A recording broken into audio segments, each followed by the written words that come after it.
భావన చిన్నప్పటి నుంచి చాలా యాక్టివ్గా ఉండే అమ్మాయి. స్కూల్లో కాలేజ్లో ఏ ప్రోగ్రాం జరిగినా తను పార్టిసిపేట్ చేస్తూ ఉండేది. క్లాస్లో తన ప్లేస్ ఎప్పుడు class toppers first second third ప్లేస్లోనే ఉండేది.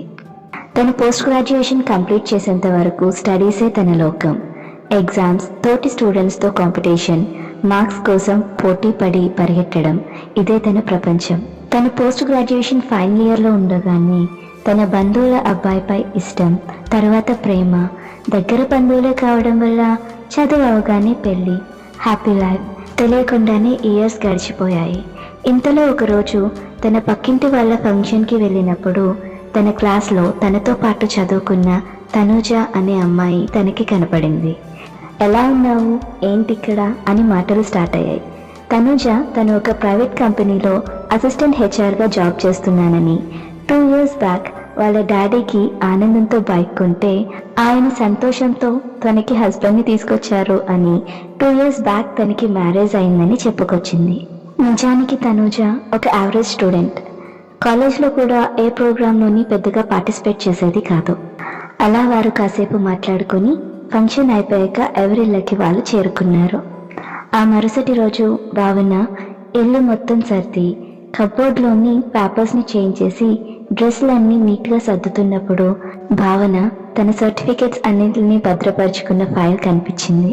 ఆ ఫైల్ని ఓపెన్ చేసి స్కూల్ నుండి కాలేజ్ వరకు తనకి వచ్చిన మార్క్ లిస్టుల దగ్గర నుంచి ఎన్ఎస్ఎస్ క్యాంప్, గేమ్స్, క్విజ్ అంటూ తను పార్టిసిపేట్ చేసిన ప్రోగ్రామ్స్లో తనకి వచ్చిన అన్ని సర్టిఫికేట్స్ని చూసుకుంది. ఆ రోజులు, అప్పుడు చేసిన అల్లరి, ఫ్రెండ్స్ అన్నీ గుర్తు తెచ్చుకుంది. ఇంతలో భావన అత్తగారు, భావన లేట్ అవుతుంది, భోజనం చేసి పని తర్వాత చూసుకుందూరా అని పిలిచింది.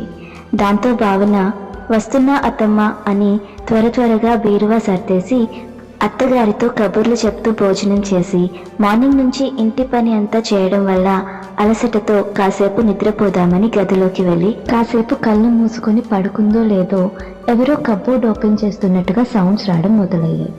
అత్తమ్మ వచ్చారా ఏంటి అని కళ్ళు తెరిచి చూసేసరికి కబోర్డ్ డోర్ ఓపెన్ అయి తన ఫైల్ కింద పడ్డం చూసింది. కంగారులో సరిగ్గా డోర్ వేయలేదేమో అని తాను లేసే ప్రయత్నం చేసేలోపు ఫైల్ దానంతట అదే ఓపెన్ అయి ఫైల్లో ఉన్న సర్టిఫికెట్స్ అన్నీ ఒకదాని తర్వాత ఒకటి గాల్లోకి ఎగురుతూ బయటికి రావడం చూసింది. గాలిలో ఆ సర్టిఫికెట్స్ అన్నీ ఒక రౌండ్ తిరిగి ఒకదాని వెనకాల ఒకటి లైన్ కింద ఫామ్ అయి ఉన్నాయి. ఫ్రంట్ ఉన్న సర్టిఫికెట్ భావనతో మాట్లాడుతూ, హాయ్ భావన, నేను గుర్తున్నానా? 10th క్లాస్లో నన్ను సంపాదించడం కోసం ఎంతో కష్టపడి చదివావు. మార్నింగ్ 6కే లేచి ట్యూషన్కి వెళ్ళి ట్యూషన్ అవ్వగానే 15 minutes గ్యాప్లో మళ్ళీ స్కూల్కి వెళ్ళి స్కూల్ నుండి ఇంటికి వచ్చి మళ్ళీ వెంటనే 6:30కి ట్యూషన్కి వెళ్ళి 9:30కి ఇంటికి వచ్చేదానివి.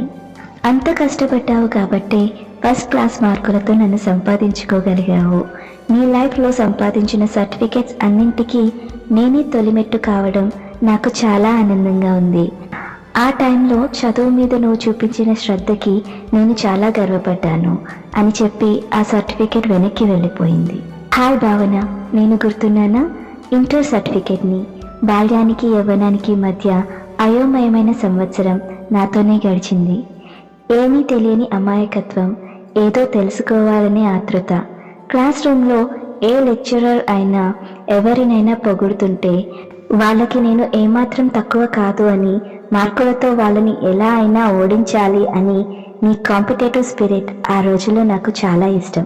నీకు గుర్తుందా, ఇంటర్ సెకండ్ ఇయర్ రిజల్ట్ వచ్చినప్పుడు కాలేజ్ పాంప్లెట్ మీద నీ దగ్గర చూసి రాసిన అమ్మాయికి ఎక్కువ మార్కులు వచ్చాయని, నీ ఫోటో కన్నా ముందే తన ఫోటో వేశారని, మంచి మార్కులతో పాస్ అయ్యావన్న సంగతి కూడా మర్చిపోయి ఎక్కెక్కి ఏడ్చిన పసితనం నాకింకా గుర్తుంది అని చెప్పి ఆ సర్టిఫికెట్ కూడా వెనక్కి వెళ్ళిపోయింది. సర్టిఫికెట్స్ అలా చెప్తున్నప్పుడు భావన ఎంతో ఆనందంగా ఫీల్ అవుతూ ఉంది. హాయ్ భావన, లైఫ్లో ఏదో సాధించాలి అనే ఉడుకు రక్తం, లెక్చరర్స్ చెప్పే మాటలకి ఇన్స్పైర్ అయిపోతూ ఫ్యూచర్ గోల్ని క్రియేట్ చేసుకునే స్టేజ్ డిగ్రీ. గుర్తుందా? డిగ్రీ ఫైనల్ ఇయర్ సంక్రాంతి హాలిడేస్లో నీ టాలెంట్ ఏంటో తెలుసుకోవడం కోసం డిగ్రీ కంప్లీట్ చేయకుండానే నీ ఫ్రెండ్స్తో కలిసి టీచర్ జాబ్ ఇంకా ఒక ప్రైవేట్ కంపెనీలో జాబ్కి ఇంటర్వ్యూ అటెండ్ అయినప్పుడు వాళ్ళు ఇచ్చిన ఫీడ్బ్యాక్కి నువ్వు చాలా హ్యాపీగా ఫీల్ అయ్యావు. నిన్ను అల్లరి పిల్లగా డిక్లేర్ చేసిన లెక్చరర్కి అతని సబ్జెక్ట్లోనే క్లాస్ అందరికన్నా మంచి మార్కులు తెచ్చుకొని అతనికే షాక్ ఇచ్చావు. చదువుతో పాటు ఎన్ఎస్ఎస్, గేమ్స్, లీడర్షిప్ క్వాలిటీస్ అంటూ ప్రతి ప్రోగ్రాంలో పార్టిసిపేట్ చేస్తూ ఫస్ట్ క్లాస్ మార్కులతో డిగ్రీ కంప్లీట్ చేసిన నీకు నేను ఫిదా అని చెప్పి ఆ సర్టిఫికెట్ కూడా వెనక్కి వెళ్ళిపోయింది. హాయ్ భావన, కాసేపు గ్రూప్ ఎగ్జామ్స్, కాసేపు సంస్కృత్ లెక్చరర్ అంటూ కన్ఫ్యూజ్ అవుతూ రెండూ కాకుండా మేనేజ్మెంట్ సైడ్ వెళ్ళాలని MHRM అనే నన్ను సెలెక్ట్ చేసుకున్నావు. అనుకోకుండా నన్ను సెలెక్ట్ చేసుకున్న నీ ఎఫర్ట్ మొత్తం పెట్టి నన్ను కూడా ఫస్ట్ క్లాస్ మార్కులతో పొందావు. నీ మైనర్ ప్రాజెక్ట్ స్టీల్ ప్లాంట్లో 45 days ప్రాజెక్ట్ చేసినప్పుడు అక్కడి ఎన్విరాన్మెంట్, రూల్స్, బెనిఫిట్స్ ఇవన్నీ చూసి అక్కడ ఎలా అయినా జాబ్ సంపాదించాలి అని ఆశపడిన అమ్మాయి అప్పటి మా జ్ఞాపకాలలో మాత్రమే ఉంది అని ఆ సర్టిఫికెట్ చెప్పేసరికి భావన ముఖంలో ఆనందం తగ్గింది. నీ పసితనం నుండి నీ 25 ఏళ్ల జీవితం వరకు మమ్మల్ని పొందాలి అనే తపనతోనే పరుగులు తీశావు. నీ తల్లిదండ్రులతో ఎంతో ఖర్చు పెట్టించావు అంటూ సర్టిఫికెట్స్ అన్నీ కలిసి ఒక పెద్ద సర్టిఫికెట్గా మారాయి. ఎంతో విలువైన కాలాన్ని, ధనాన్ని దారపోసి మమ్మల్ని పొందావు.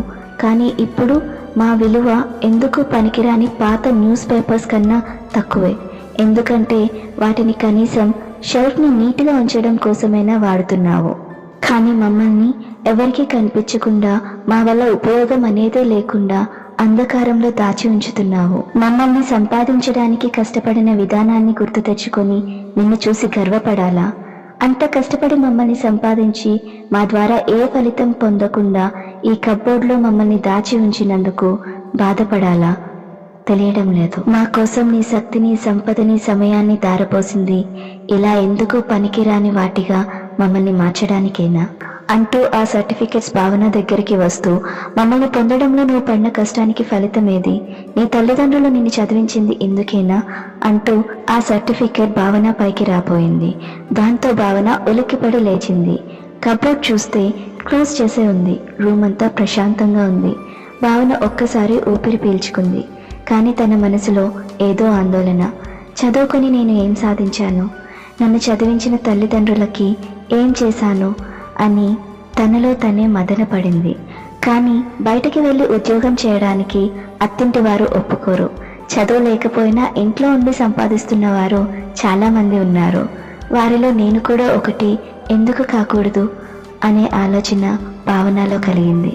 ఎంతో ఆలోచించిన భావనకి యూట్యూబ్ ఛానల్ ఒక చిన్న ఆశని కలిగించింది. దాంతో యూట్యూబ్ ఛానల్ గురించి తెలుసుకోవడం ప్రారంభించింది. కానీ తను సక్సెస్ అయ్యేంత వరకు ఇంట్లో వాళ్ళెవరికి ఆ విషయాన్ని చెప్పకూడదని డిసైడ్ అయ్యింది. ఇప్పుడు తన సక్సెస్ మీ చేతుల్లో ఉంది. నాకు తెలిసి మీలో చాలా మంది మీ సర్టిఫికేట్స్ చూసుకున్నప్పుడు ఇలాగే ఫీల్ అయి ఉంటారు కదా. నేను కూడా అందుకే నా ప్రయత్నంగా ఒక అడుగు వేశాను. మీ సపోర్ట్ ఉంటే సక్సెస్ని రీచ్ అవుతాను. ప్లీజ్ సపోర్ట్ చేయండి. Like, share, subscribe my channel. Thank you. తప్పకుండా సపోర్ట్ చేస్తారు కదా.